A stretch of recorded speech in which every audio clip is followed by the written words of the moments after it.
La sala quedó en silencio absoluto.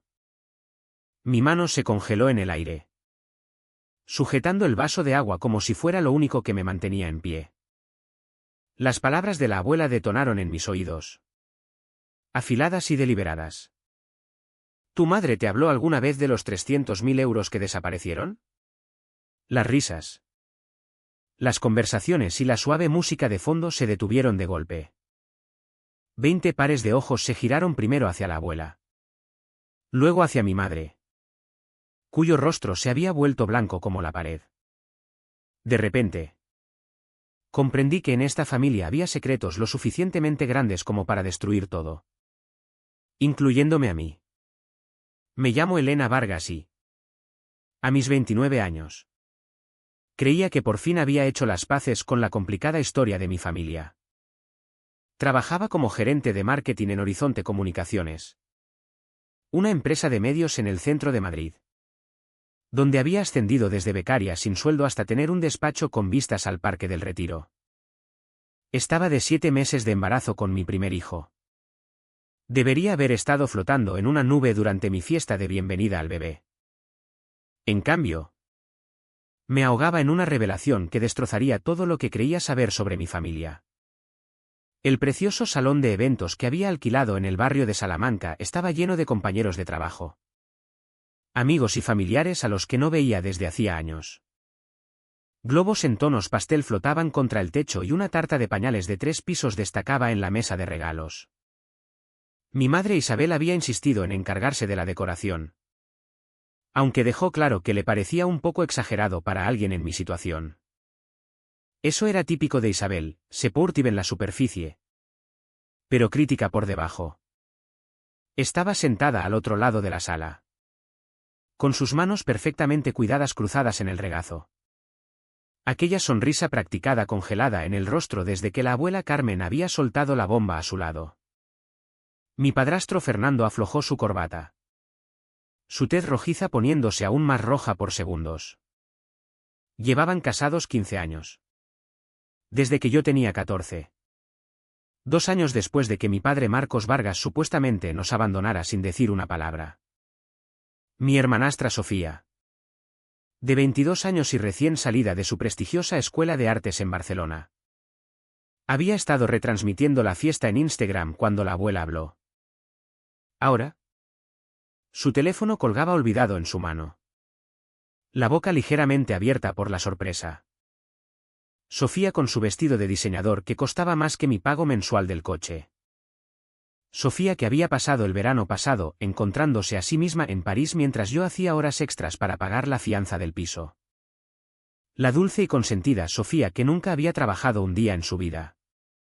Creciendo, había aceptado nuestro trato diferente como algo natural. Sofía era la hija biológica de Fernando. Por supuesto que la favorecería. Yo era el recuerdo del primer matrimonio fallido de Isabel. El sobrante incómodo de una vida que prefería olvidar. Cuando Sofía tuvo clases de piano, yo recibí libros de la biblioteca. Cuando Sofía necesitó un coche para su 16 cumpleaños, yo conseguí un abono de transporte y una charla sobre responsabilidad. Cuando Sofía fue a la escuela de artes con apoyo completo de los padres, yo pedí préstamos estudiantiles que había terminado de pagar justo el año pasado. Justificaba todo. Racionalizaba cada desaire. Mi madre había sido madre soltera durante 2 años antes de que llegara Fernando. El dinero estaba justo. Intentaban unir a la familia. Sofía era más pequeña. Necesitaba más atención. Yo era más fuerte. Más independiente. Podía soportarlo. Pero 300.000 euros, esa cifra resonaba en mi cabeza sin querer encajar. 300.000 euros que mi padre aparentemente había enviado para mí. Para mi educación. Mi futuro. Mi vida. 300.000 euros que habían desaparecido mientras yo hacía turnos dobles en Mercadona y servía mesas en un restaurante de cadena para pagar la universidad. Mientras compartía un piso infestado de humedades con 3 compañeras y comía noodles precocinados 5 noches a la semana. Mientras llevaba el mismo traje de entrevista a docenas de entrevistas de trabajo. mantenido unido con alfileres y oración. El silencio en la sala se estiró como una cuerda a punto de romperse. Mi mejor amiga Laura intentó tomar mi mano. Pero no podía sentir su tacto. Mi piel se había entumecido. Mi cuerpo protegiéndose del impacto completo de esta traición. Porque eso es lo que era. No solo un robo, sino una traición tan profunda que reescribía toda mi historia. Mamá, mi voz salió estrangulada. Extraña a mis propios oídos. ¿De qué está hablando la abuela? La máscara de Isabel finalmente se agrietó. Sus labios se separaron pero ninguna palabra salió. Fue Fernando quien se levantó. Con la silla raspando el suelo de madera. Carmen. Este no es ni el momento ni el lugar. Siéntate. Fernando, la voz de la abuela cortó su fanfarronada como una hoja afilada. A sus 81 años. Carmen Vargas imponía respeto con la misma dignidad feroz que había ayudado a construir el imperio de construcción de su difunto marido. Mi nieta merece la verdad. La merece desde hace 10 años. 10 años. Yo tenía 19. Luchando en segundo curso de universidad cuando ese dinero supuestamente existió. El año que casi abandono porque no podía pagar los libros. El año que vendí plasma 2 veces por semana para pagar el alquiler. El año que mi madre me dijo que debía estar más agradecida por tener un techo y dejar de esperar limosnas. El bebé pateó fuerte dentro de mí. Como si sintiera mi angustia. Presioné la palma contra mi vientre. Intentando calmarnos a los dos. Pero mi mano temblaba. A nuestro alrededor. Mi cuidadosamente planeada fiesta de bienvenida al bebé se estaba convirtiendo en otra cosa completamente diferente. Una escena del crimen. Un confesionario. Una sala de tribunal donde 17 años de mentiras estaban a punto de salir a la luz. La abuela Carmen se levantó lentamente. Su bastón golpeando el suelo mientras se acercaba a mí. Los invitados se apartaron como el mar rojo. Algunos ya recogían sus bolsos. Sintiendo que esto se convertía en un asunto familiar que no debían presenciar. Pero otros se quedaron. Congelados por la misma curiosidad mórbida que hace que la gente frene en los accidentes. Tu padre no te abandonó. Cariño, dijo la abuela. Su mano curtida encontrando la mía. Marcos envió ese dinero a través de la cuenta de tu madre hace 10 años. Estaba destinado a tu universidad. A la entrada de un piso. Quizás capital inicial para un negocio. Quería asegurarse de que tuvieras todas las oportunidades. Incluso si no podía estar presente él mismo. La sala giró. Laura me estabilizó mientras me tambaleaba. Guiándome a una silla. Eso es imposible, susurré. Papá nos dejó. Empezó una nueva familia en Valencia. Mamá dijo que nunca envió manutención. Nunca llamó. Nunca. Él envió 300.000 euros, interrumpió la abuela. Su voz firme pero gentil. Tengo los recibos de las transferencias. Marcos me los mostró el mes pasado cuando se enteró de que habías estado luchando todos estos años. Pensaba que habías elegido no usar el dinero. Quizás lo habías ahorrado para tus hijos. No tenía idea de que nunca lo recibiste. Mi madre se puso de pie de un salto. Esto es ridículo. Carmen. Estás confundida. Nunca hubo ningún. ¿Basta? La palabra salió rasgada de mi garganta. Cruda y primal. Basta de mentir por un segundo y dime la verdad. ¿Mi padre envió dinero para mí? El silencio se extendió entre nosotros como un abismo. Sofía había palidecido. Su maquillaje perfecto de Instagram incapaz de ocultar su shock. Miraba alternativamente a nuestra madre y a mí. Con los ojos muy abiertos por la comprensión que llegaba. Es complicado, dijo finalmente Fernando. Adoptando ese tono condescendiente que usaba cuando explicaba por qué yo no podía tener cosas que Sofía daba por hecho. Ese dinero llegó en un momento difícil. Teníamos deudas. La casa estaba hipotecada hasta el cuello. Mi empresa de construcción estaba al borde del fracaso. Usasteis mi fondo para la universidad para salvar vuestra empresa. Las palabras salieron mortíferamente quietas. Varios invitados jadearon. Alguien dejó caer una copa de cava. El estruendo puntuó mi pregunta. Fue una decisión familiar, dijo Isabel, encontrando finalmente su voz. Necesitábamos mantener un techo sobre nuestras cabezas. Sofía era todavía pequeña. No podíamos perderlo todo. ¿Decisión familiar? Repetí, sintiendo bilis en la boca. ¿Qué familia? Porque no recuerdo que me consultaran cuando me robasteis 300.000 euros. No seas dramática, espetó Fernando. No robamos nada. Invertimos en la estabilidad de la familia. Saliste adelante en la universidad por tus propios medios. Te hizo más fuerte. Más independiente. La mano de Laura se apretó en mi hombro. Probablemente lo único que me impedía lanzarme sobre él.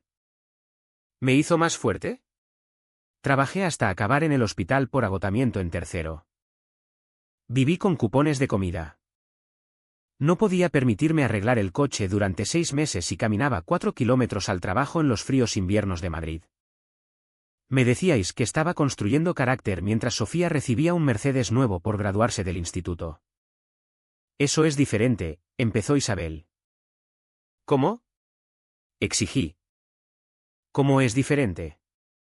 ¿Porque ella es la hija biológica de Fernando y yo soy solo el resto de tu primer matrimonio? Sofía hizo un pequeño sonido como un animal herido. Yo no sabía, susurró. Elena. Te juro que no sabía lo del dinero. Pero incluso mientras lo decía, algo brilló en sus ojos. Un recuerdo quizás de conversaciones que se detenían cuando yo entraba en la habitación.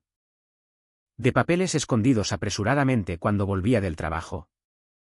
De la repentina herencia de una tía misteriosa de Fernando que pagó su matrícula en Barcelona. La abuela Carmen sacó su teléfono. Sorprendentemente hábil con la tecnología para su edad. Tengo los correos aquí. La correspondencia de Marcos con el banco. Confirmando la transferencia el 15 de marzo de 2015. 300.000 euros depositados en la cuenta corriente de Isabel con la nota, para el futuro de Elena. Me tendió el teléfono y allí estaba. En blanco y negro. La prueba que reescribía toda mi vida adulta. Cada lucha. Cada sacrificio. Cada noche que me acosté con hambre diciéndome que era para construir carácter. Todo había sido innecesario. Todo había sido una mentira. Íbamos a decírtelo, dijo Isabel débilmente. Cuando estuvieras más establecida. Más madura. Pensamos que sería mejor que no lo supieras. Que te abrieras camino sin depender de dinero que era legítimamente mío. Me levanté. Mi vientre embarazado haciendo el movimiento torpe. Pero mi rabia dándome gracia. Visteis cómo sufría durante una década mientras gastabais el dinero de mi padre. Me dejasteis creer que me había abandonado cuando intentó proveer para mí. Me robasteis mi educación. Mi seguridad. Mi relación con mi padre y mi dignidad. ¿Y para qué? ¿Para que Fernando pudiera salvar su empresa en quiebra? ¿Para que Sofía pudiera estudiar acuarelas en París? Las decoraciones de la fiesta parecían burlarse de mí ahora. Los colores pastel demasiado brillantes. Las pancartas alegres de Bienvenido bebé. Una broma cruel. Esto debería haber sido una celebración de nueva vida. Nuevos comienzos. En cambio, se había convertido en el funeral de la familia que creía tener. Esa noche, después del desastre de la fiesta, no pude dormir. Mi marido Alejandro me abrazó mientras sollozaba contra su pecho. El peso completo de la traición finalmente cayendo sobre mí. Pero por la mañana, mis lágrimas se habían cristalizado en algo más duro. Más afilado. Determinación. Empecé a buscar en cajas viejas en nuestro trastero. buscando cualquier evidencia de esa época en una caja polvorienta marcada años de universidad. Las encontré. Extractos bancarios antiguos. Cartas de rechazo de ayudas. Copias de solicitudes de préstamos. Cada documento era un corte de papel. Una pequeña herida que sumaba a una hemorragia de oportunidades perdidas. Luego encontré algo más, un correo impreso que había guardado de mi tutor universitario. Fechado en abril de 2015. Solo semanas después de que el dinero fuera depositado en la cuenta de mi madre. Elena. Me preocupa tu decisión de rechazar el programa de honores. La matrícula adicional es mínima y las oportunidades de networking y cursos avanzados podrían cambiar tu trayectoria profesional. Por favor. Reconsidera. Recordaba ese día llorando en el despacho del tutor.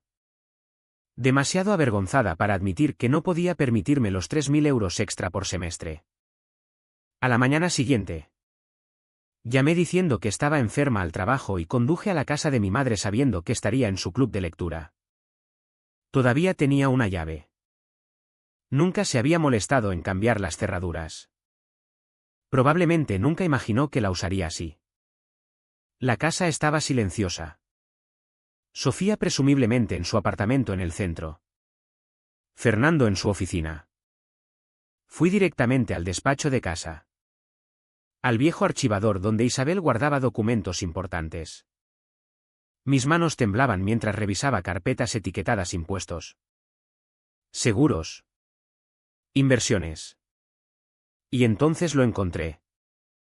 Una carpeta etiquetada al fondo Educación Elena. Dentro había extractos mostrando el depósito. Luego una serie de retiradas a lo largo de 18 meses. 50.000 a la recuperación de la empresa de construcción de Fernando. 75.000 al fondo universitario de Sofía. 40.000 para reforma de la casa. El resto disperso en varios gastos. Un barco que mantuvieron exactamente un verano. Un apartamento compartido en Marbella que usaron 2 veces. El intento fallido de Fernando en inversiones de bolsa. Pero lo que me heló la sangre fue una carta al fondo de la carpeta. Fechada 2 meses después de que llegara el dinero. Era de mi padre dirigida a mí pero claramente interceptada. Querida Elena.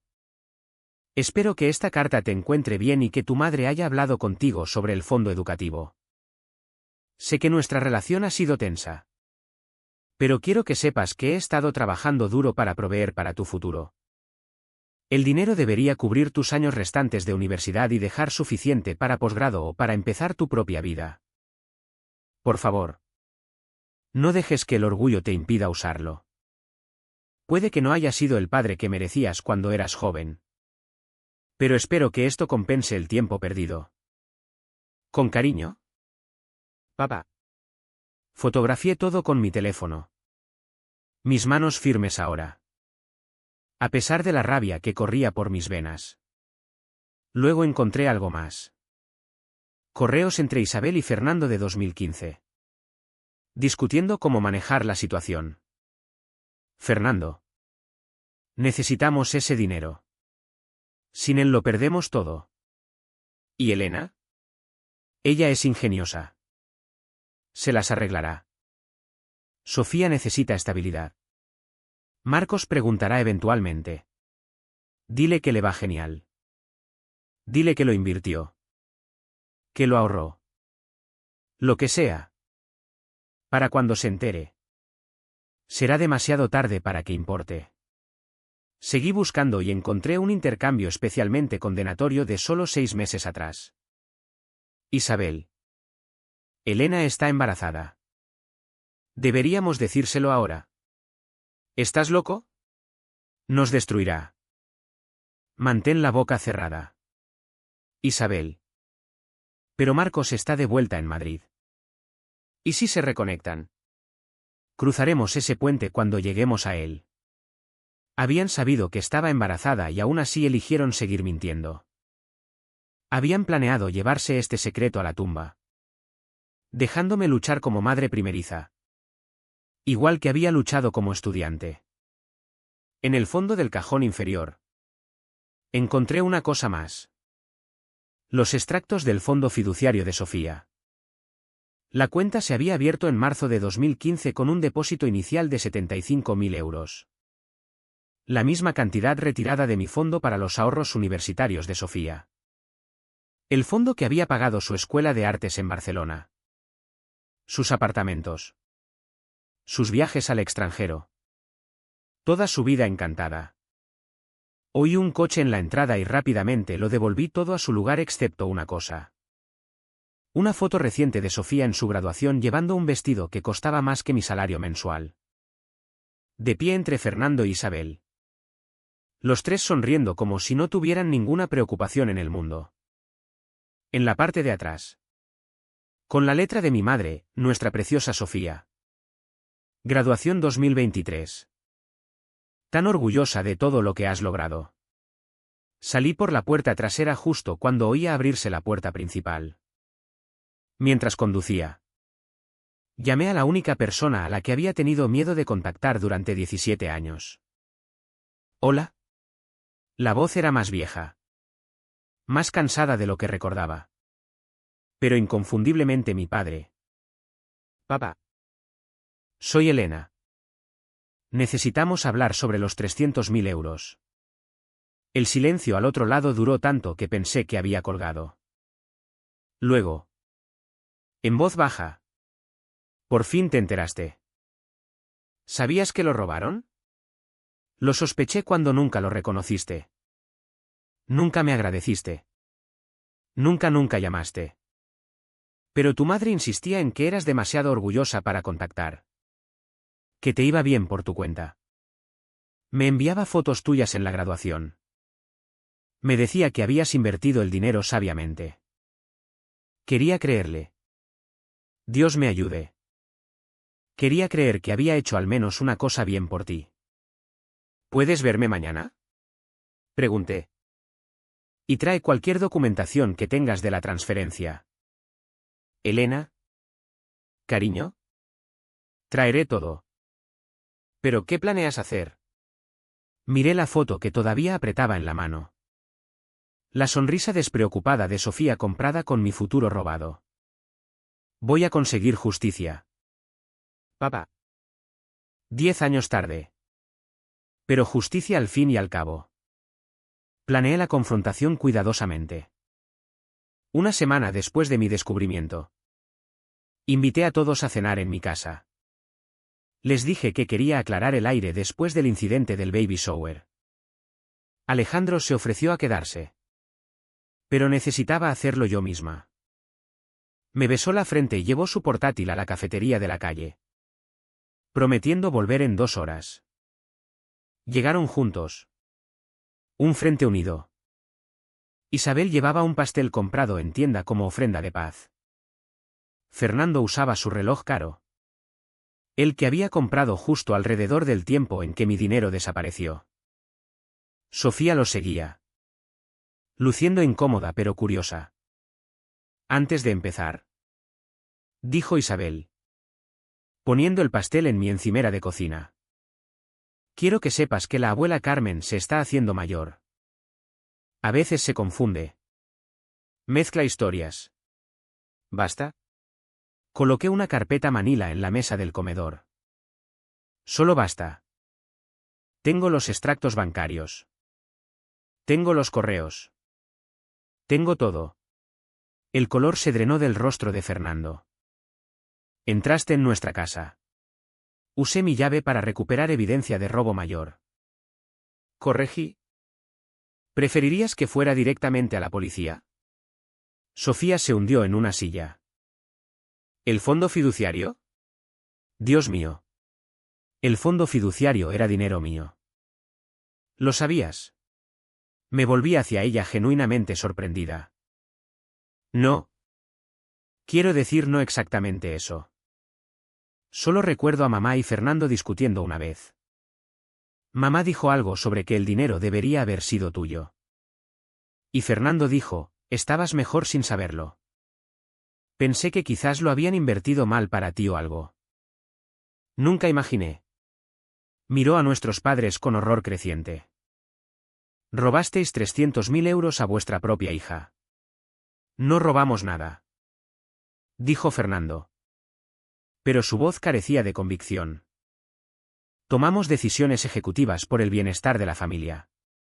¿Decisiones ejecutivas? Reí. Pero no había humor en ello. Déjame contarte sobre decisiones ejecutivas. Elegir entre gasolina para el coche o comida para la semana. Eso era una decisión ejecutiva. Trabajar 3 empleos mientras cursaba 18 créditos. Decisión ejecutiva. Postergar atención médica porque no podía pagar el copago. Decisión ejecutiva. Vosotros no tomasteis decisiones por la familia. Las tomasteis para vosotros y para Sofía. Saqué mi teléfono y reproduje una grabación. La voz de Fernando llenó la sala. Es ingeniosa. Se las arreglará. Sofía necesita estabilidad. ¿Nos grabaste? Jadeó Isabel. No. Mamá. Vosotros os grabasteis solos. Estos son vuestros correos. Vuestras propias palabras. Saqué copias impresas de todo. Papá Marcos se reúne con su abogado mañana. Tiene toda la documentación que prueba que el dinero estaba específicamente destinado a mí. La nota dice literalmente, para el futuro de Elena, punto. ¿Elena? Por favor. La voz de Isabel se quebró. Somos familia. No se involucra a abogados en asuntos familiares. Familia. La palabra sabía amarga. La familia no deja que la familia sufra mientras gasta su dinero. La familia no miente durante una década. La familia no ve a alguien trabajar hasta el agotamiento mientras financia vacaciones europeas con su herencia robada. No fue así, protestó Fernando. Mi empresa estaba fallando. Habríamos perdido la casa. Sofía habría tenido que cambiar de colegio. Yo dormía en mi coche entre turnos, las palabras explotaron de mí. Tuve neumonía porque no podía pagar la calefacción del piso. Comía comida caducada del restaurante donde trabajaba porque no podía permitirme la compra. ¿Y tú te preocupabas de que Sofía pudiera tener que cambiar de colegio? Sofía lloraba ahora. El rímel corriendo por su rostro. Yo no sabía. Elena. Te juro que no sabía que era tan grave. Me decían que eras orgullosa. Independiente. Que no querías ayuda. Pedí ayuda, dije en voz baja. ¿Recuerdas Acción de Gracias 2016? Pregunté si podía volver a casa unos meses para ahorrar. ¿Recuerdas lo que dijiste? ¿Mamá? Isabel apartó la mirada. Dijiste que necesitaba aprender a sostenerme sobre mis propios pies. Que las limosnas solo me harían débil. Lo dijiste mientras servías la cena en la nueva vajilla que habías comprado para la fiesta de graduación de Sofía. Marcos entró entonces. Le había dado una llave para este momento. El timín era teatral. Pero necesitaba el impacto. Parecía mayor de lo que recordaba. Canas entre su pelo. Arrugas profundas alrededor de los ojos. Pero se mantenía erguido llevando un maletín. Hola. Isabel, dijo fríamente. Luego a Fernando, creo que tienes algo que pertenece a mi hija. Marcos, empezó Isabel. No entiendes toda la situación. Entiendo perfectamente. Puso el maletín en la mesa y lo abrió. Revelando pilas de documentos. Recibos de transferencias. Extractos bancarios. Correspondencia escrita aclarando el propósito del dinero. Mi abogado dice que es suficiente para cargos penales, estafa. Apropiación indebida. Robo con engaño. ¿Cargos penales? Fernando se levantó tan rápido que su silla cayó hacia atrás. No puedes hablar en serio. Muy en serio, respondió Marcos. Robasteis 300.000 euros a mi hija. La dejasteis sufrir mientras vivíais del dinero destinado a su educación y futuro. ¿Qué pensabais que pasaría cuando saliera la verdad? Lo devolveremos, dijo Isabel desesperada. Podemos hacer un plan de pagos. ¿Con qué? Pregunté. La empresa de Fernando está fallando otra vez. Miré los registros públicos. La casa está hipotecada hasta el cuello. El fondo de Sofía está casi vacío. Gastasteis mi dinero y no os queda nada para devolverlo. Sofía miró entre nuestros padres. ¿Es verdad, estamos arruinados? El silencio de Fernando fue respuesta suficiente. Esto es lo que va a pasar, dije. Poniéndome de pie a pesar de que mi vientre embarazado lo hacía incómodo. Vais a firmar una confesión admitiendo el robo. Vais a liquidar todo. La casa. Los coches. El barco que apenas usáis. Ese ridículo apartamento en Marbella. Cada céntimo va a restitución. El fondo de Sofía. Lo que quede vuelve a mí porque se construyó con mi dinero. No puedes quitarle el dinero a Sofía, protestó Isabel. Ella es inocente en esto. Yo también lo era, respondí. Pero eso no os detuvo a vosotros de quitarme el mío. Sofía se levantó. Secándose las lágrimas. Tienes razón. Mamá. Nunca fue mi dinero. Firmaré lo que necesites. Elena. Pediré préstamos estudiantiles como tú hiciste. Conseguiré un trabajo. Un trabajo de verdad. No la pasantía en la galería que arregló papá. Era la primera vez que mostraba verdadero carácter. Y a pesar de todo, sentí un destello de respeto por ella. Esto es una locura, dijo Fernando. No vamos a firmar nada. No vamos a admitir nada. Fue hace 10 años. La prescripción para estafa en España es de 10 años. Pero como el descubrimiento es reciente y hay fraude continuado, todavía tenemos tiempo. Al día siguiente. Sentada en el despacho del abogado de Marcos. Javier Romero. Vi cómo exponía nuestro caso con precisión quirúrgica. La mesa de la sala de reuniones estaba cubierta de pruebas, extractos bancarios, correos, recibos de transferencias. Incluso la carta de mi padre que me habían ocultado. Esto es estafa de manual, dijo Romero. Ajustando sus gafas. Interceptaron fondos destinados a ti. Usaron engaño para evitar que lo supieras y se beneficiaron personalmente del robo. Podemos perseguir tanto cargos penales como civiles. ¿Cuáles son las probabilidades de recuperar el dinero?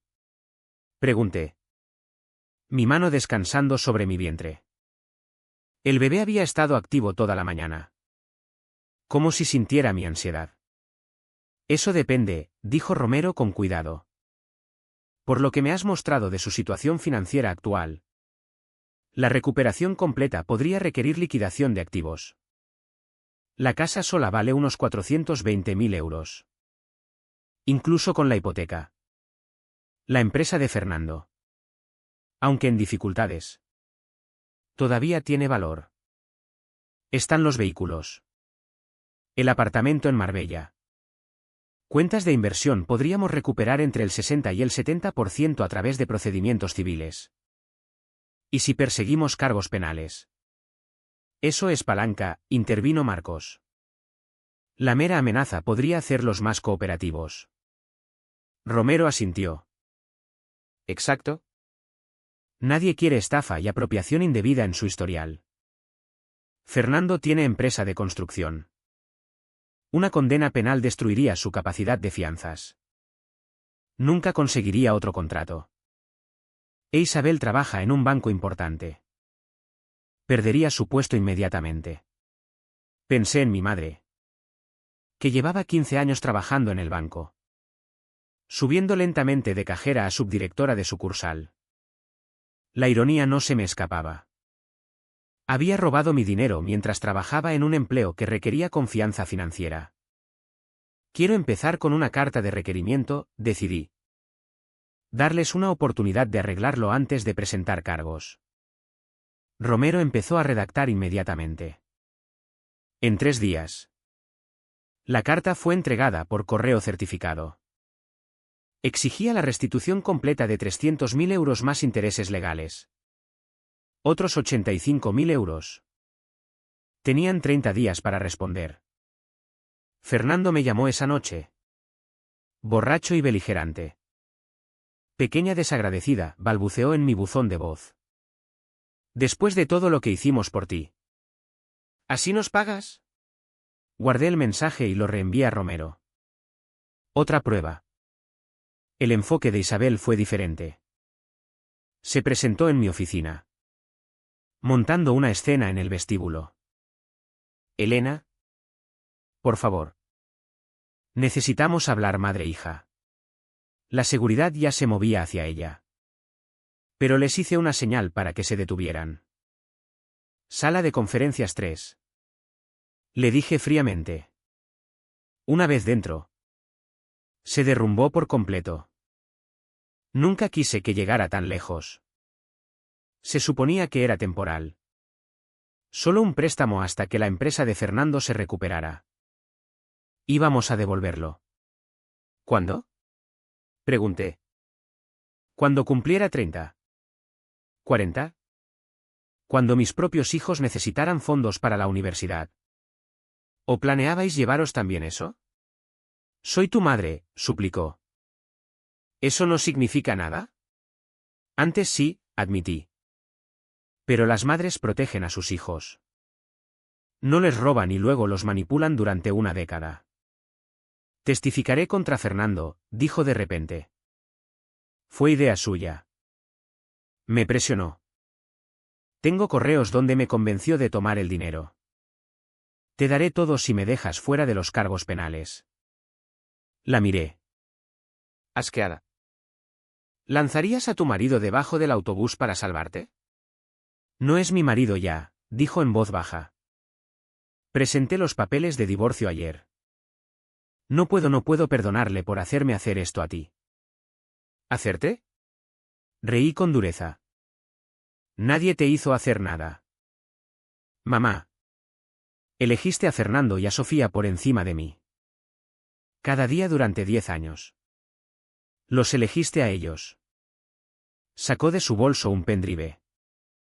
Estos son todos los correos. Todo desde que llegó el dinero. Fernando ya tenía planes para él antes incluso de que le contáramos. Había estado vigilando mis cuentas. Vio el depósito. Amenazó con marcharse si no lo usaba para salvar su empresa. Dijo que se llevaría a Sofía. Tomé el pendrive. Pero no sentí simpatía. Podrías haberme dicho la verdad. Podrías haber pedido ayuda. Demonios. Podrías haberme dado algo de él. En cambio, no me diste nada y me dejaste creer que mi padre me había abandonado. Tu padre sí te abandonó, dijo ella a la defensiva. El dinero no compensa la ausencia. Pero te aseguraste de que no tuviera ni lo uno ni lo otro, le espeté. Sal de mi oficina. Cualquier comunicación futura va a través de mi abogado. 2 semanas después. Fernando hizo su jugada. Intentó transferir lo que quedaba de los activos de su empresa a una sociedad pantalla. Pensando que podía protegerlos de la sentencia. Pero Romero lo había anticipado. Ya habíamos solicitado una medida cautelar congelando sus activos. El juzgado la concedió en 48 horas. Sofía me sorprendió de nuevo. Vino a mi piso con una caja de joyas. Piezas que reconocí como regalos de graduación. Cumpleaños. Cosas compradas con mi dinero robado. Sé que no es mucho, dijo. Pero estas valen probablemente 20.000 euros. Son tuyas. Siempre deberían haber sido tuyas. Sofía. No tienes que. Sí tengo. Me interrumpió. Me beneficié del robo. Aunque no lo supiera. Recibí la educación que deberías haber tenido tú. Recibí las oportunidades. Los viajes. Las experiencias. No puedo devolver eso. Pero al menos puedo intentar arreglarlo. También me dio algo más. Sus propias grabaciones. Empecé a grabarlos después de tu baby shower. No lo saben. Pero tengo conversaciones sobre ocultar activos. Destruir documentos. Fernando incluso admite que sabía desde el principio que el dinero era tuyo. La abracé entonces. El primer abrazo real que compartíamos en años. Gracias. Susurré. Conseguí un trabajo, dijo. Apartándose con una sonrisa húmeda. Uno de verdad. Nivel inicial en una agencia de publicidad. Voy a pagar mi propio camino de ahora en adelante. Mientras se iba. Sentí algo que no esperaba. Esperanza. No por reconciliarme con Isabel y Fernando, sino por una posible relación futura con mi hermana. Estaba eligiendo hacer lo correcto. Incluso cuando le costaba todo. Quizás podríamos construir algo real de las cenizas de las mentiras de nuestra familia. Romero llamó esa tarde. Se han buscado abogado. El abogado de Fernando quiere negociar. Están asustados. Elena. La evidencia que aportó Sofía es demoledora. Los tenemos. La reunión familiar se fijó en terreno neutral, el despacho de Romero. Con ambos equipos legales presentes. Insistí en una condición: todos los miembros de la familia debían asistir. Incluida la abuela Carmen y varios tíos y tías que habían estado en la oscuridad. Si querían negociar, sería delante de todos a los que habían mentido. La sala de reuniones estaba llena. Me senté entre Marcos y Romero. Mi mano protectora sobre mi vientre de 8 meses. Frente a nosotros. Fernando e Isabel sentados con su abogado. Un hombre nervioso llamado Pérez que no paraba de mover papeles. Sofía se sentó aparte de ellos. Más cerca de los familiares neutrales. Su lealtad clara. La abuela Carmen presidía la cabecera de la mesa como un juez. Mis tías Patricia y Linda la flanqueaban. Ambas con cara de estupefacción mientras Romero empezaba a presentar las pruebas. Lo haré sencillo, dijo Romero, pasando las diapositivas de un PowerPoint que mostraba los condenatorios correos, extractos bancarios y transcripciones de las grabaciones de Sofía. Tenemos pruebas documentadas de estafa, apropiación indebida y conspiración para cometer robo.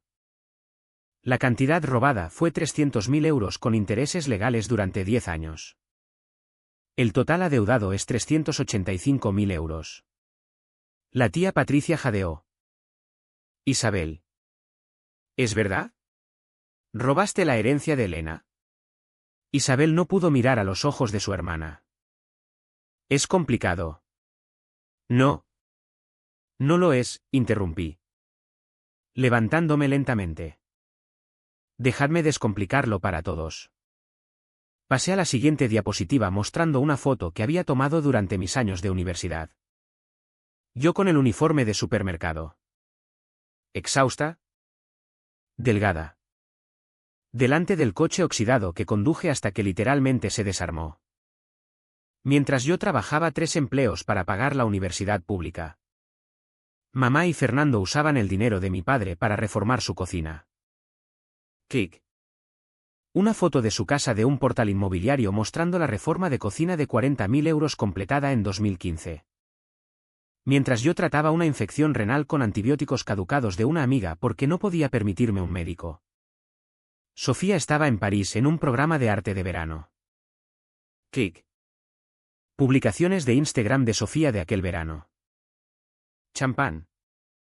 Museos y vistas de apartamento de 3.000 euros al mes. Mientras yo dormía en mi coche entre turnos porque no podía permitirme gasolina para volver a casa. Fernando compraba un barco.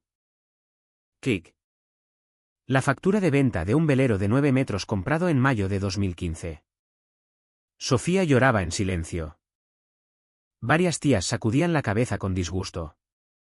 ¿El tío Roberto? Hermano de Isabel. ¿Se levantó? Yo os presté dinero ese año, le dijo a Isabel. Con la voz cargada de ira. Dijisteis que estabais en apuros. Os di 5.000 euros que no podía permitirme porque pensaba que ibais a perder la casa. Pero teníais el dinero de Elena todo el tiempo. Íbamos a perder la casa, protestó Fernando. La empresa estaba fallando por tus deudas de juego, dijo de repente Sofía. Su voz cortando su excusa. Todos se volvieron a mirarla. Lo descubrí la semana pasada. La empresa no fallaba por la economía. Tenías 100.000 euros en deudas de juego. Usasteis el dinero de Elena para pagar a vuestro prestamista. La sala estalló. Familiares gritando. Fernando intentando negarlo. Isabel sollozando. Romero dejó que se desahogaran un momento antes de pedir orden.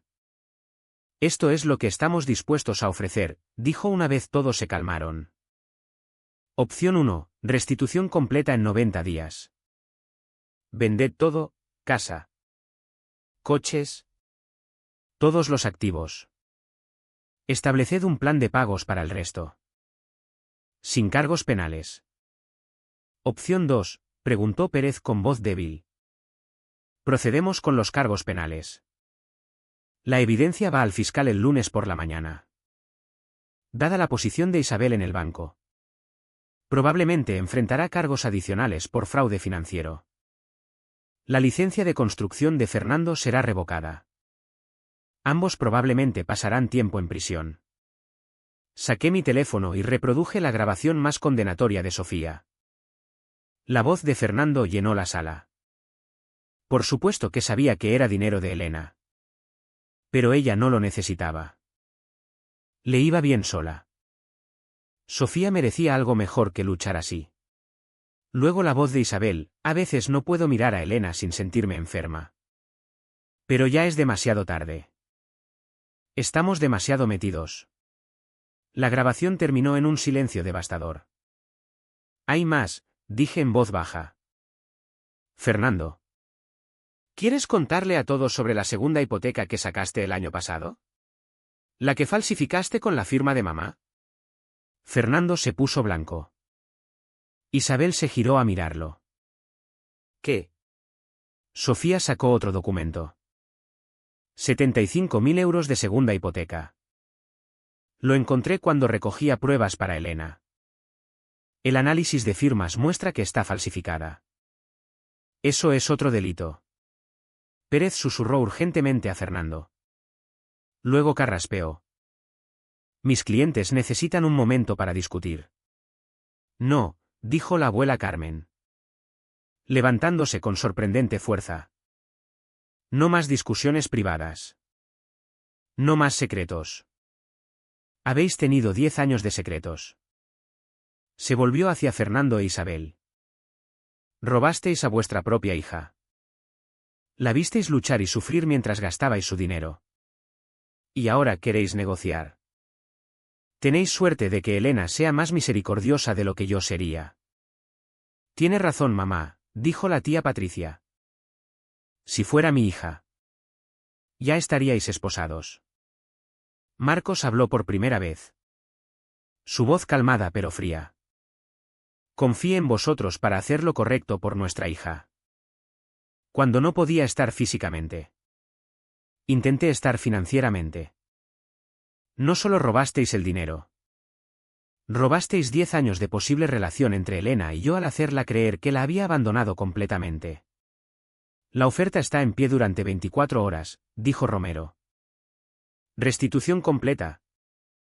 Sin cargos penales. Después de eso, vamos al fiscal.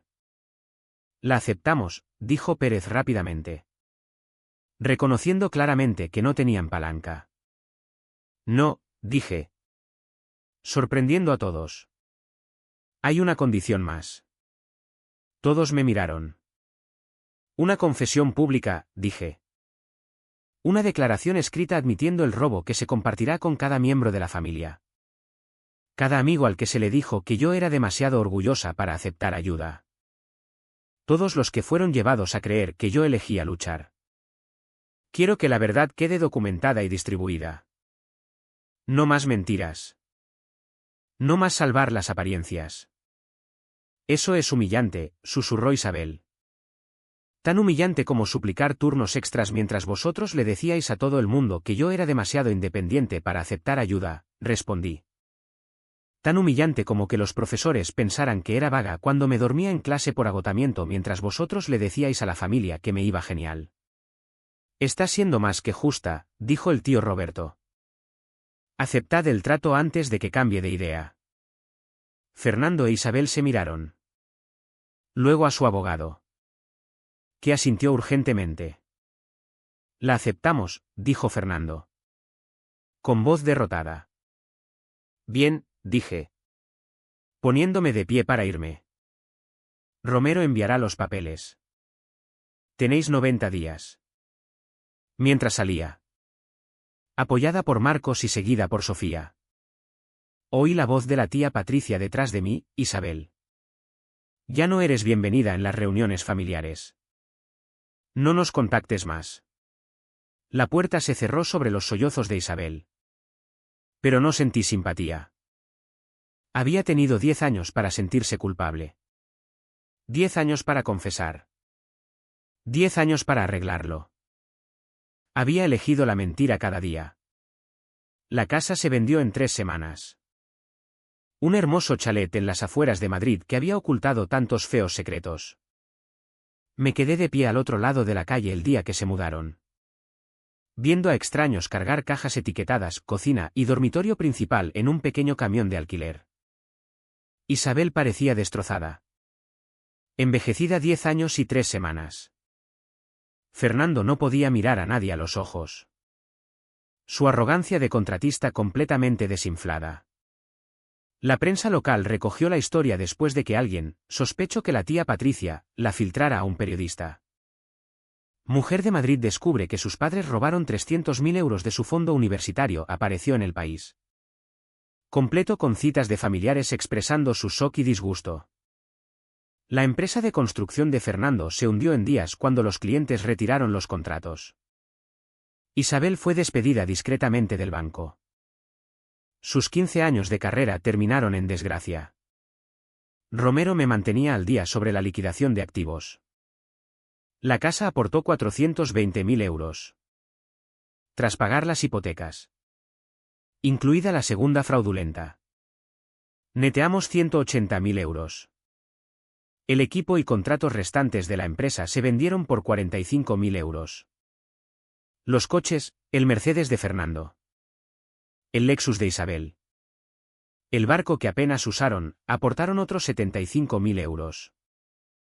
El apartamento en Marbella se vendió con pérdida, pero aún rindió 15.000 euros. Estamos en 315.000 euros, me dijo Romero durante una reunión a principios de noviembre. Solo 2 semanas antes de mi fecha de parto. Han aceptado un plan de pagos para los 70.000 euros restantes más intereses, 500 euros al mes durante los próximos 15 años.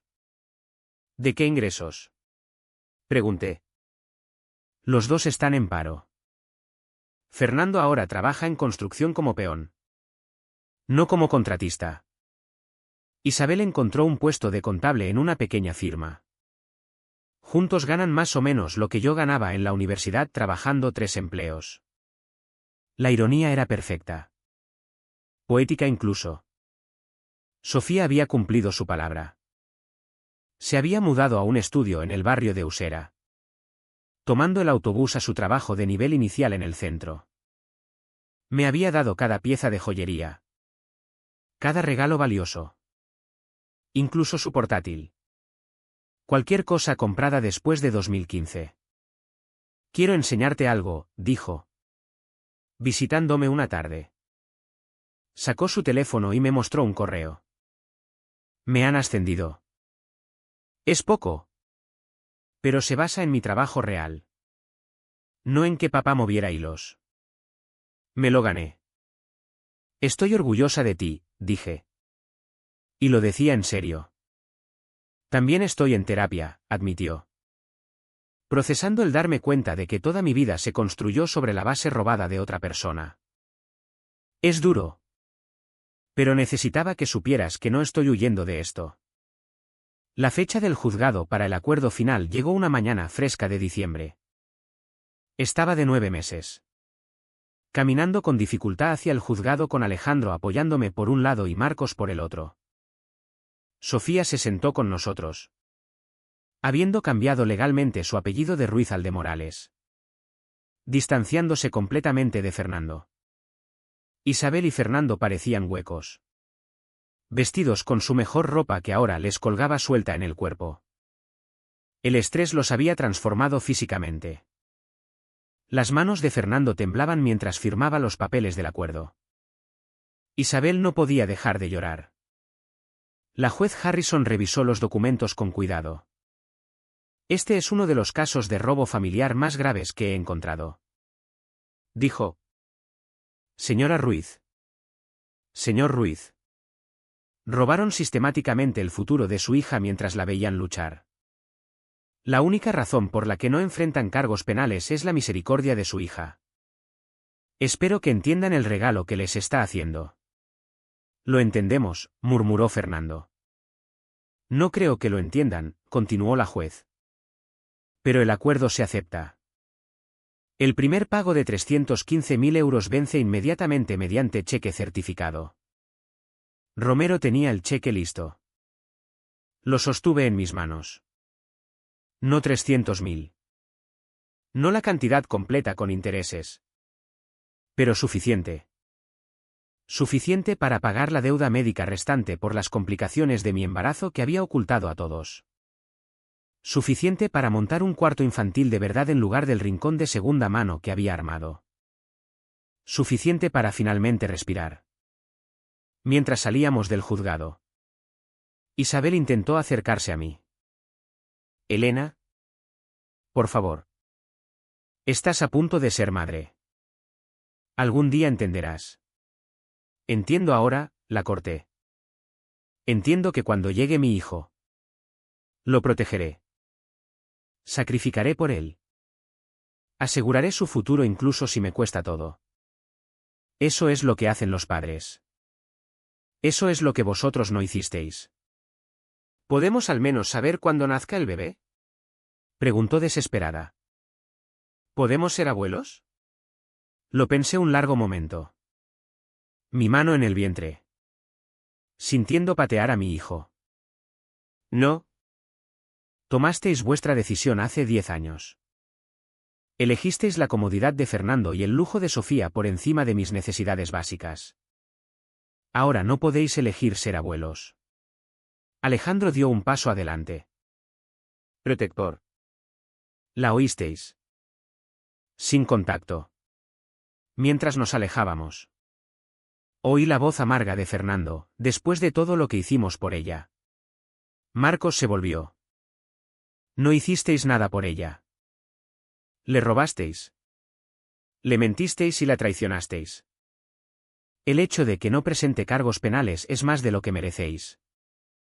Tomad el regalo y desapareced. 2 días después. Se me rompió la fuente. Mientras daba a luz.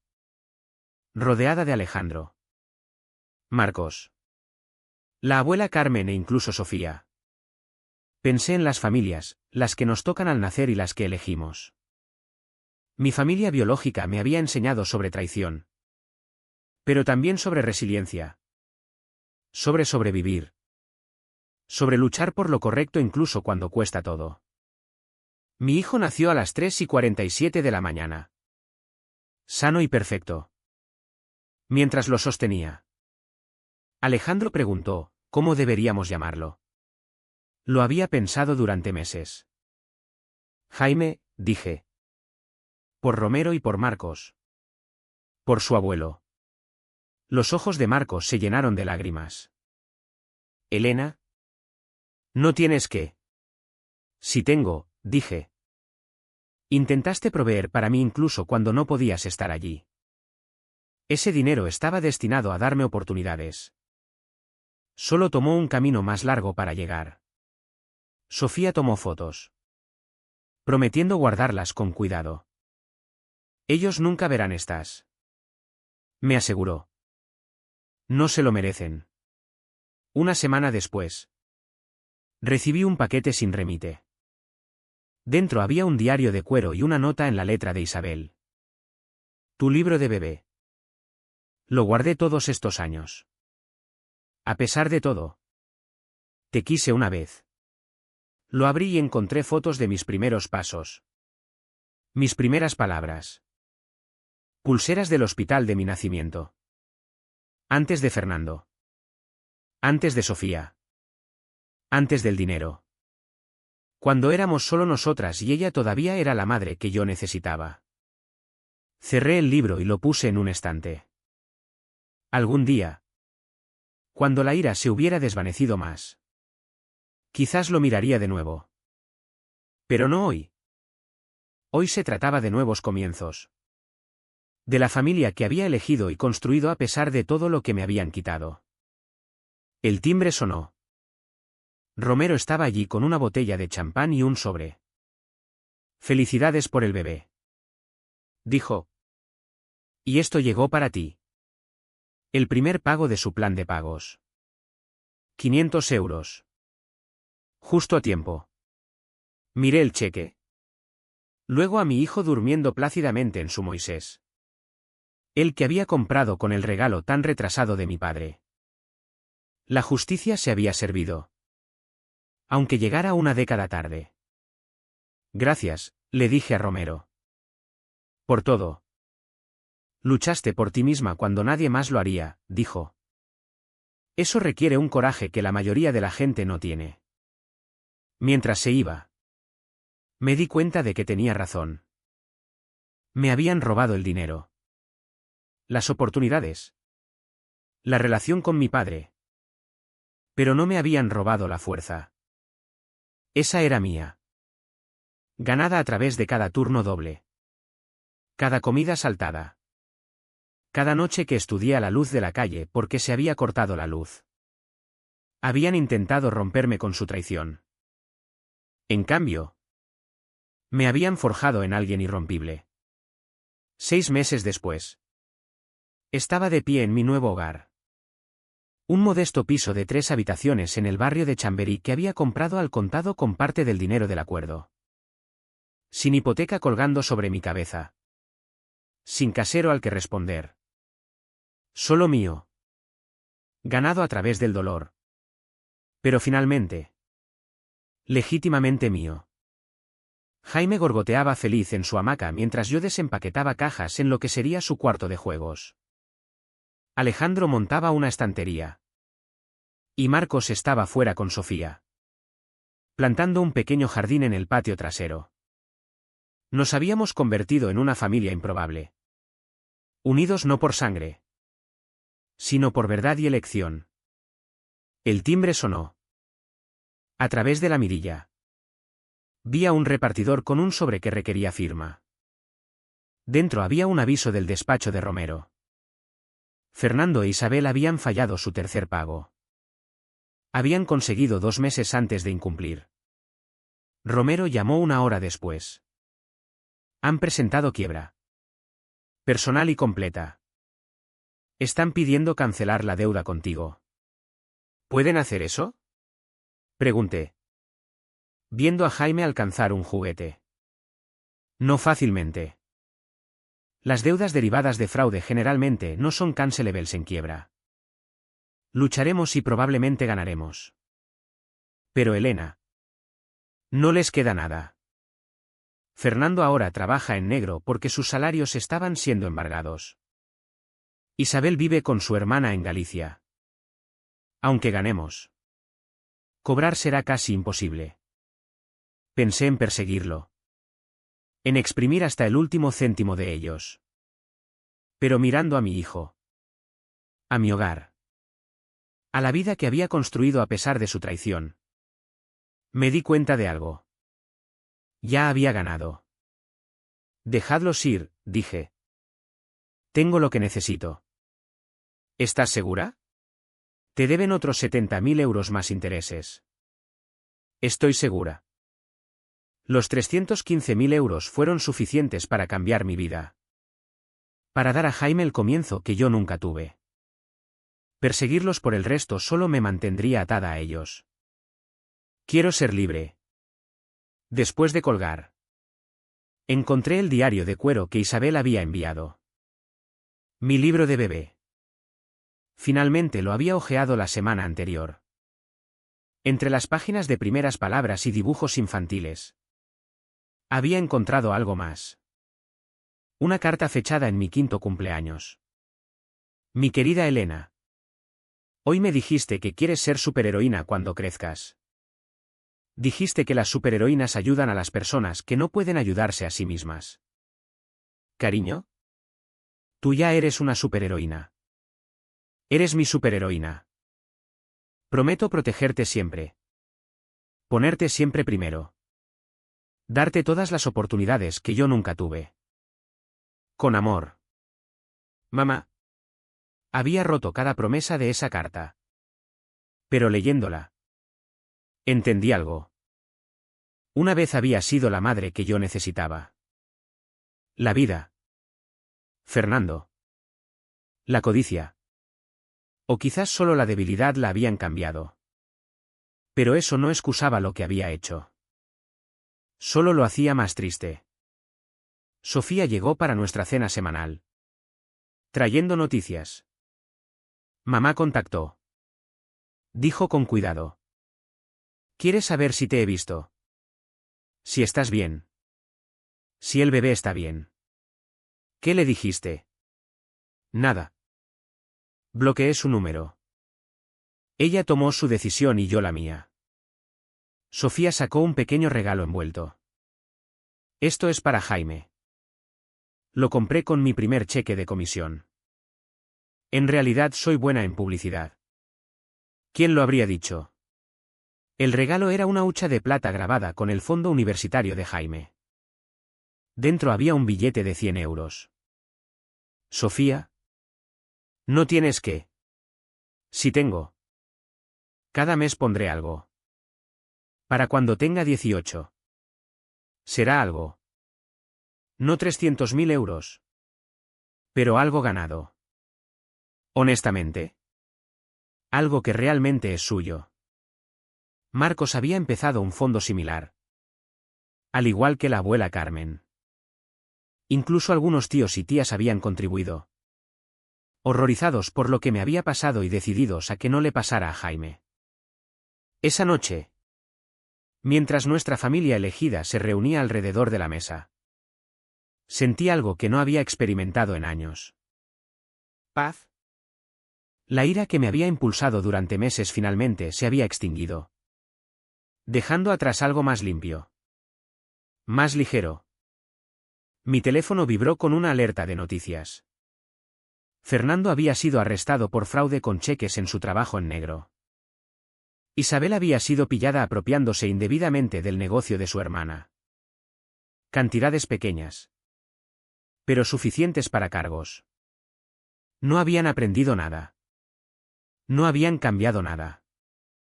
Seguían intentando tomar lo que no era suyo. Solo de nuevas víctimas. Borré la alerta sin leer más. Ya no eran mi problema. Alejandro levantó su copa de vino. La mía era sidra sin alcohol. Todavía amamantando. Un brindis, dijo. Por Elena. Que luchó por justicia y ganó. Por Jaime. Que nunca dudará de su valor. Por la familia elegida. Y por nuevos comienzos construidos sobre la verdad en lugar de mentiras. Brindamos y Jaime rió. Esa risa pura y alegre de bebé que hacía que todo valiera la pena. Esto era lo que intentaron robarme. No solo dinero, sino la oportunidad de construir esta vida. Esta familia. Esta felicidad sin el peso de la deuda y la lucha. Pero aquí está lo que Isabel y Fernando nunca entendieron. Me habían robado mi dinero. Pero accidentalmente me habían dado algo invaluable. Me enseñaron a luchar. A sobrevivir. A reconocer el amor real del falso. A valorar la verdad por encima de la comodidad. A construir mi propia familia en lugar de aceptar la rota que me habían dado. El dinero del acuerdo había comprado mi casa. Pagado mis deudas y empezado el fondo universitario de Jaime. Pero el verdadero tesoro era este momento. Mi hijo en mis brazos. Mi marido a mi lado. Mi padre de vuelta en mi vida.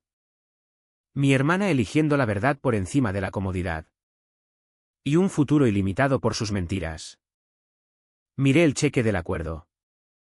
Ahora enmarcado en la pared.